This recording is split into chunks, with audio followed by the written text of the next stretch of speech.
10টা হুন্ডার 5 জন গুন্ডা দিয়ে নির্বাচন হবে, তা কখনোই হতে পারে না। ভোটাধিকার নিশ্চিত করার জন্য আমরা পিয়ার পদ্ধতি চাই। এদেশের জনগণের দাবি, এটা শুধু জামাত ইসলামের দাবি নয়। আমরা পিয়ার পদ্ধতিতে নির্বাচন এই জন্যই চাই যে নির্বাচন সুষ্ঠু এবং সুন্দর হবে এবং জনগণের প্রত্যাশা পূরণ হবে। আমরা আমাদের 5 দফা দাবিতে অটল রেখে আমরা পিয়ার পদ্ধতিতে নির্বাচন ছাড়া আমরা নির্বাচন যাব না ইনশাআল্লাহ। সংস্কার আমাদের করতেই হবে এবং 12 তারিখ আমরা আমাদের ফেব্রুয়ারি নির্বাচনের জন্য আমাদেরকে সেই আমাদের সুন্দর আমাদের প্ল্যাটফর্ম সুন্দরভাবে তৈরি করে দিতে হবে, যাতে এখানে সর্বসুন্দরভাবে নির্বাচনের পরিবেশ থাকে। এই পৃথিবীতে অনেক দেশে পিয়ার পদ্ধতি আছে। আমাদের দেশে বিগত 53 বছরে যে নির্বাচনগুলো হয়েছে সেই নির্বাচনগুলো ত্রুটিপূর্ণ ছিল এবং সেই নির্বাচনগুলোতে দেখা যায় কালো টাকার প্রভাব থাকে, পেশি শক্তির প্রভাব থাকে, নোট তরজ হয় এবং এই ভোট ডাকাতি হয়। সেই ভোট ডাকাতি, পেশি শক্তি, কালো টাকার প্রভাব মুক্ত করতে হলে এদেশের প্রত্যেকটা মানুষের ভোটাধিকার নিশ্চিত করার জন্য আমরা পিয়ার পদ্ধতি চাই। এদেশের জনগণের দাবি, এটা শুধু জামাত ইসলামের দাবি নয়,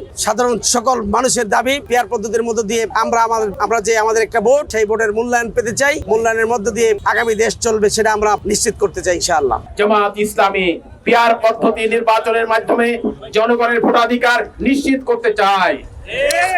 জনগণ ভোট কেন্দ্রে যে 1,500 ভোট দিবে তা বন্ধ হয়ে যাবে। 10টা হুন্ডার 5 জন গুন্ডা দিয়ে নির্বাচন হবে, তা কখনোই হতে পারে না। বাংলাদেশের শক্তিশালী থার্মিক স্টিল বার ফেমাস স্টিল লিমিটেড।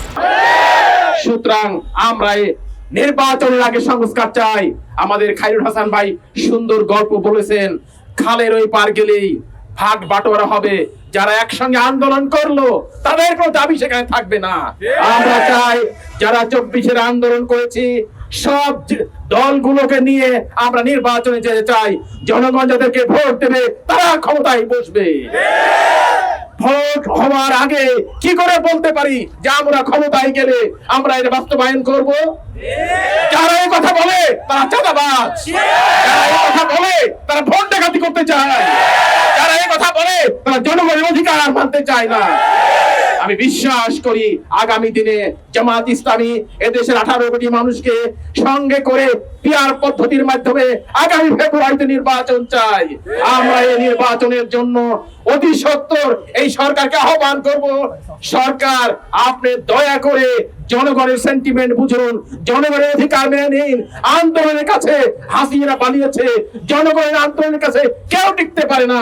সুতরাং এই জনগণের আন্দোলন তৈরি হওয়ার আগে যে 5 দফা দাবি জামাত ইসলামী ঘোষণা করেছে, এই দাবি মেনে নিয়ে আগামী দিনে নির্বাচন হবে।